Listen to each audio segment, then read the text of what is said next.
Caros amigos e amigas, nós estamos vivenciando uma tragédia no Brasil que nunca vimos antes. Problema desse tipo acontece muito no Rio de Janeiro,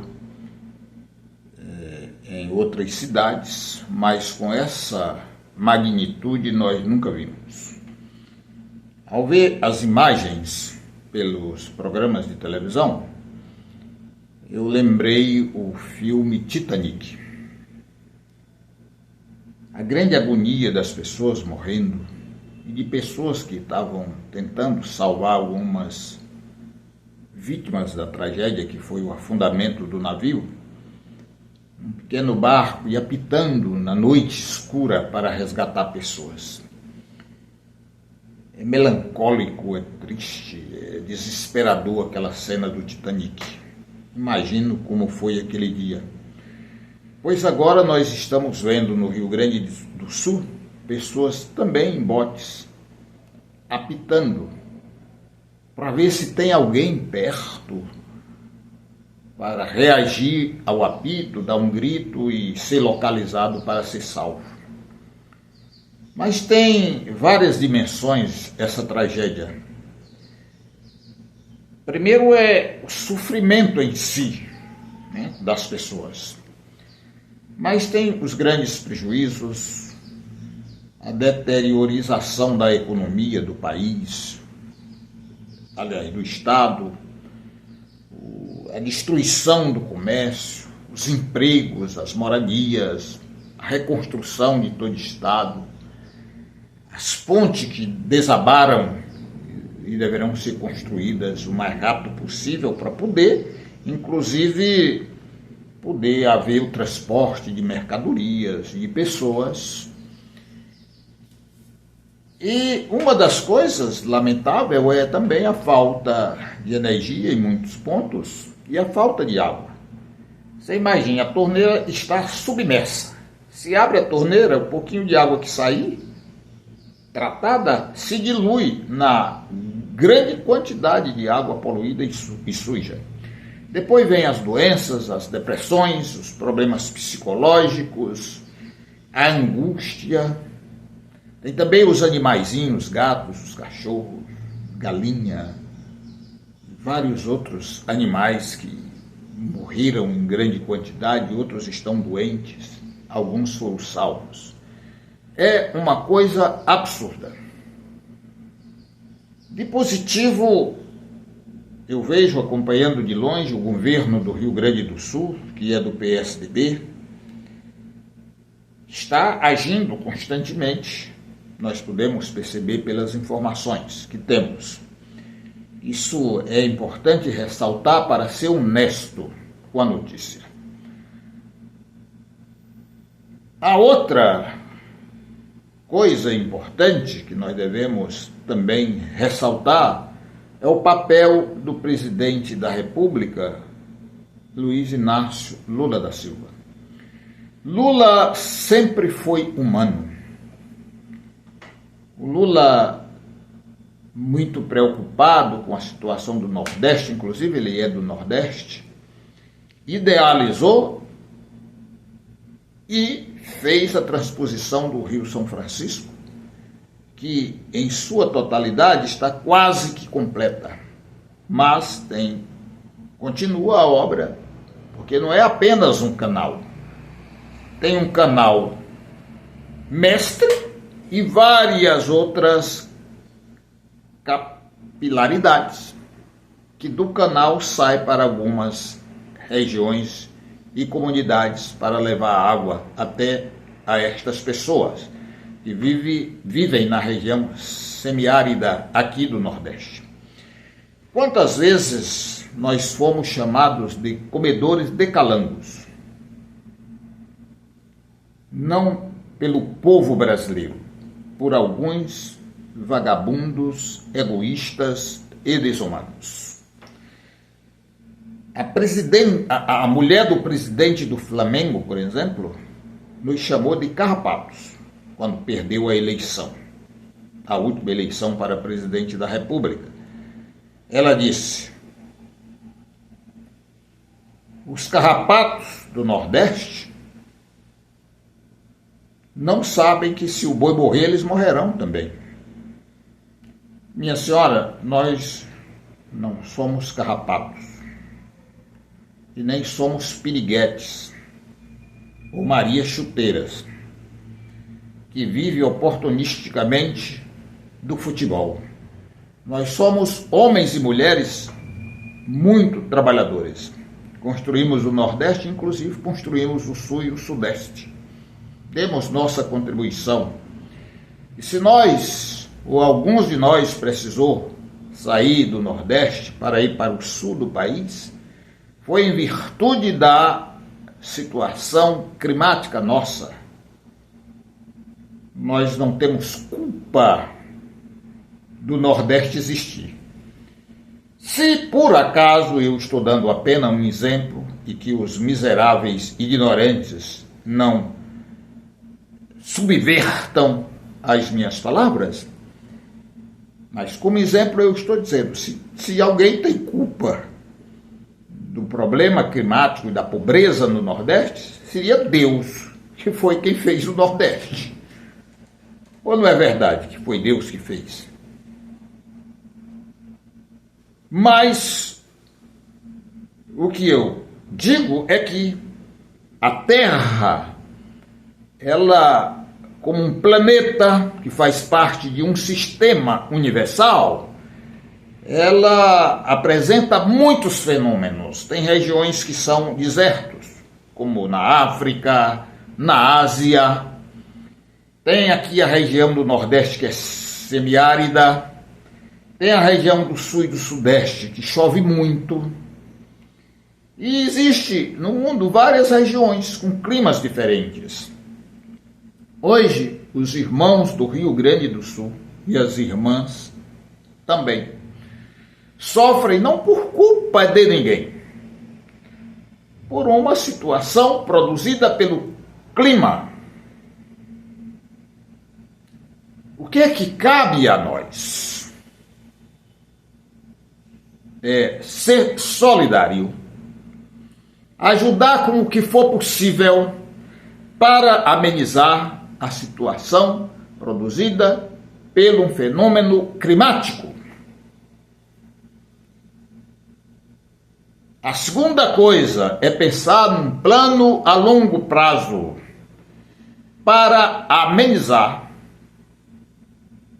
as enchentes. Como fazer? Vamos fazer diques, vamos fazer colinas nas margens do rio principal, do rio que é mais ameaçador da existência do povo do Rio Grande do Sul, e transformando essas colinas em parques ecológicos e, ao mesmo tempo, uma barreira de terra muito bem forte, muito bem construída, para evitar que, a partir de uma enchente grande, além da média normal, a água transborde e vá para dentro da cidade. Isso eu estou tirando da minha cabeça, sem estudar muito, mas falando de uma possibilidade. A ciência e a dignidade dos políticos, os que têm dignidade, podem contribuir com estudos e pesquisas para amenizar esse problema.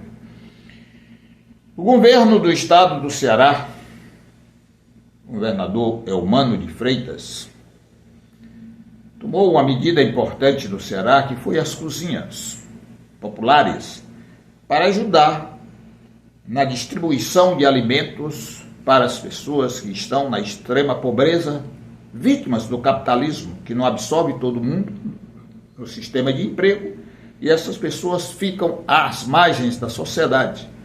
Essa, Eumano, foi uma das suas grandes obras. Penso, irmão, que agora é necessário mobilizar a nossa Assembleia Legislativa, o presidente da Assembleia Legislativa, Evandro Leitão, os partidos As centrais sindicais, os sindicatos, os homens e as mulheres de boa vontade, que são solidárias, que sofrem a dor do outro, para nós também fazermos uma grande campanha aqui no Ceará. E mobilizar também o Exército, a Marinha, e com aviões do Exército, da Aeronáutica e ou da Marinha, tem os barcos, levar remédios, alguns materiais de limpeza, alimento e água, porque o povo do Rio Grande do Sul, os atingidos pela enchente, estão sem água. Meu caro amigo, irmão, deputado estadual Guilherme Sampaio, você é presidente do PT e tem feito um trabalho de base muito grande para a conscientização, para a formação política, para a mobilização, e sempre pensando na formação e no despertar para a solidariedade. Você é também professor e tem um papel ativo nessa ação pela educação, pelo conhecimento científico. Está na hora, meu irmão, e me desculpe, mas é uma árdua tarefa que eu estou suscitando aqui, e como presidente do PT da capital do estado do Ceará, mobilizar aos demais deputados, o partido, todas as pessoas que quiserem, também na Câmara dos Vereadores, conte aí com a ajuda do grande vereador Dr. Vicente, que é um dos homens mais humanos que nós conhecemos, dos médicos, dos professores da APIOC, do Sindiúti, da FETANCE, a nossa guerreira presidenta da FETANCE, fazer esta tarefa. É uma tarefa humana. Então, deputado Guilherme, eu estive em 1996 em Cuba. Participei de uma reunião que durou 3 dias. Uma reunião com muita gente, tinha brasileiros e também cubanos, 3 mil cubanos participaram desse congresso extraordinário da CTC. E durante esses 3 dias nós convivemos com o comandante Fidel Castro Ruiz e também Raul Castro. E o Fidel Castro, nesses 3 dias que nós ficamos juntos, a partir de 9 horas da manhã, sempre até as 10 horas da noite do último dia, fomos até a 1 hora da madrugada, discutindo saúde, meio ambiente, educação, economia, liberdade, justiça social. Fidel disse 2 coisas. Uma delas foi o seguinte: o desemprego é um absurdo, é um crime do capitalismo. É triste ver um homem ou uma mulher inútil a vida toda. E a outra coisa que o Fidel Castro disse foi o seguinte: ele disse, se você quer saber se alguém é comunista, preste atenção. Se ele, essa pessoa, é capaz de se colocar no lugar do outro. Se ela for capaz de se colocar no lugar do outro, esta pessoa é comunista. Meu presidente do PT de Fortaleza, como estará sendo a vida de uma mãe de família que perdeu a casa, o emprego, todo o alimento e até a água de beber, e está com o seu filho pequeno, por sorte, que a água não levou, no braço? Como pode ser o estado mental desta mulher? E assim são milhares de homens e de mulheres do Rio Grande do Sul. Todo esforço, ao custo de todo sacrifício, ainda é pouco. E você, por saber de sua humanidade, tem capacidade de mobilizar os partidos, dos 184 municípios do Ceará, de conversar com o PT estadual, com os outros partidos, de qualquer índole que seja. Mas alguém tem que estar em frente, ou à frente desta batalha, que é uma batalha muito justa. Fora dela é injusta. Por último, termino dizendo, presidente Lula, eu comecei falando, você que foi capaz de trazer água para o Nordeste, que foi capaz de criar o Bolsa Família, que foi capaz de estabelecer o piso nacional dos professores, que foi capaz de defender os índios e Yanomamis, que o Bolsonaro deixou trucidados pela ação criminosa dos garimpeiros, que ele ajudou os garimpeiros a se instalarem na Amazônia, mão do mundo. Se você foi capaz de olhar para as mulheres e dizer que as mulheres sempre foram injustiçadas pela própria maldade humana e pelo capitalismo, e lutar intensamente através das conferências estabelecidas pelo seu governo, pelo governo da presidenta Dilma e pelo seu agora por último, você dá mais uma demonstração de honra, de humanidade e de estadista, indo ao Rio Grande do Sul. Vá outras vezes.